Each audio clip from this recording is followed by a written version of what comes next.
The last time we saw Amazon update its Fire 7 tablet was back in 2019. That tablet was getting quite old and performance was slowing down, so the company in May announced a 2022 version of its cheapest tablet. It comes with a new processor, more memory, improved battery life, and a USB-C port on the bottom for charging it. I'm Jason Cipriani, and in this ZDNet video, I'm going to walk you through the things I like and don't like about Amazon's $60 tablet. All right, guys, so the first thing I want to talk about is the price. Amazon is known for having low-end, affordable tablets, and the Fire 7 has usually led the way in that regard. The 2019 model was $49.99 for 16 gigs of storage, while the 2022 model saw a slight bump up in price going to $59.99. I don't think that's a deal breaker, but now this puts it slightly above the Fire 8 HD, which is $49.99. So it's a slightly bigger tablet in Amazon's lineup with a price point that's lower than the slightly smaller Fire 7, which can get confusing, I understand. But it slots nicely into their lineup. It's still an affordable tablet, and we'll go over some of the features here in a second that make it a one-trick pony of sorts. All right, so let's talk about performance. Amazon put a 2 gigahertz quad-core processor in the new Fire 7. There is now 2 gigs of memory, so apps should be able to stay in the background longer, and it should help with games as well. 10-hour battery life, which is supposed to be 40% longer than the previous Fire 7. And my overall impression of performance is, it reminds me a lot of the 2019 model, whereas it's good as long as you're doing a single task. This is not a multitasking machine. So this is one of the areas that I don't really like the Fire 7 for someone who wants to bounce around between apps. So for example, if I open the Silk browser, I have ZDNet's website pulled up here. This was one of the last apps I was in, so everything's already loaded, everything's good.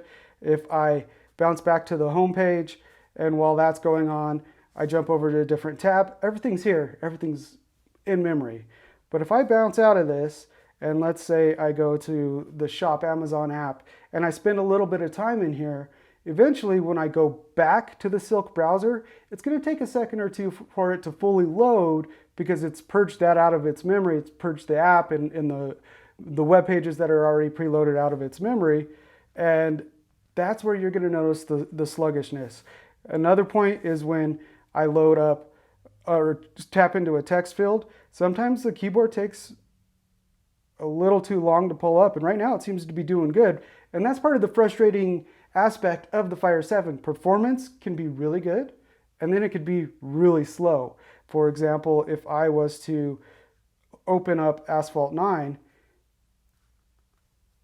this is going to take a little bit of time to load. And it's a huge app, I understand that. This is an underpowered tablet for gaming. As you saw, there's a dedicated game mode, which is one of the areas I really like about the tablet, is that I can go into a game, it disables Alexa, which is built in, and it also frees up memory and then boosts performance in order to get the best performance out of it. So it's, what's funny is I'm recording now and performance has been up and down, and right now it seems to be doing great. So I've done a few things. I'll go back to the Silk browser, and as you can see, it has to reload everything I was doing in there before, and that takes a little bit of time. And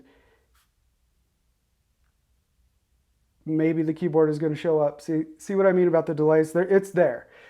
So yeah, one area, if you're staying in one task, in one app, performance isn't an issue. But if you want to bounce around and do a lot of stuff on the Fire 7, that's going to be an issue. Let's talk about the design real quick.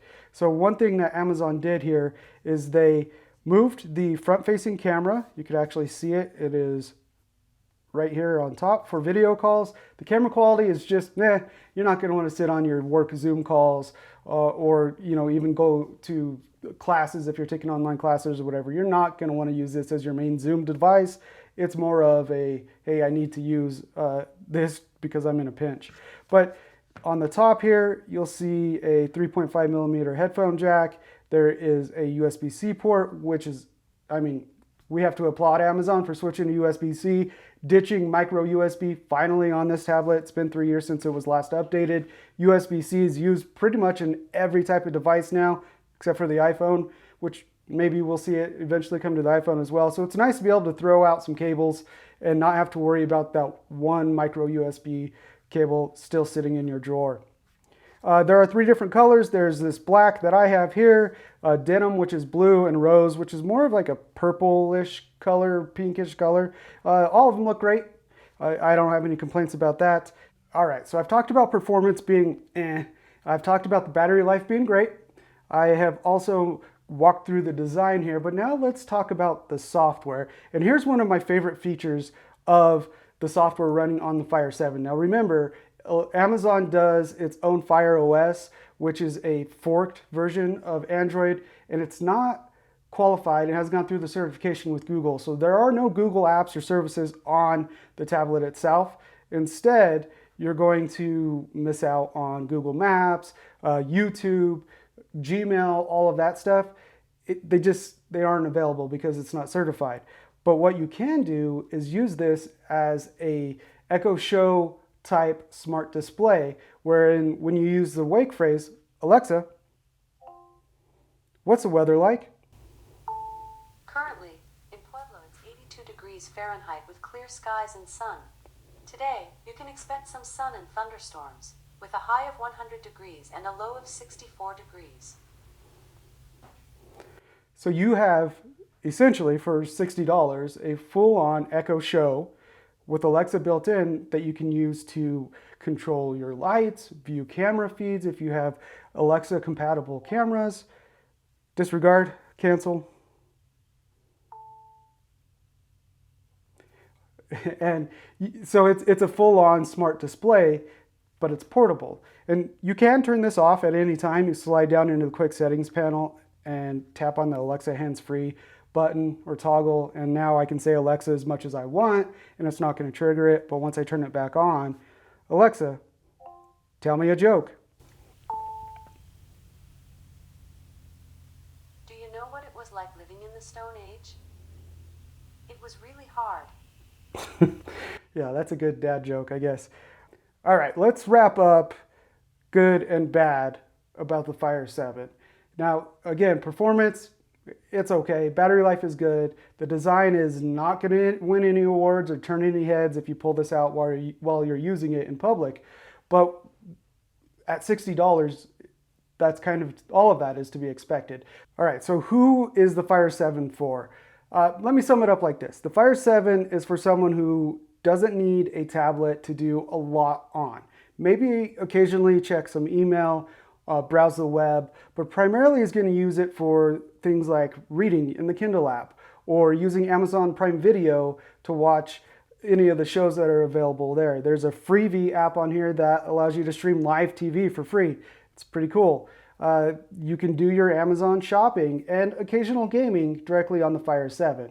But if you're someone who wants to check email, write long documents, take a lot of pictures or edit photos even, the Fire 7 is definitely not for you. It's underpowered. You're not going to get what you want to get out of a tablet at $60. This is more of a single use case type of tablet wherein, you're using it for one thing at a time and not bouncing around between apps. At $60, it's a heck of a deal. And it's great for kids as well who are just starting to learn. There's a lot of great apps, education apps, ABCs, counting, math, all of that in the App Store. And at $60, if they're to break it, you're not losing out on hundreds of dollars for an iPad.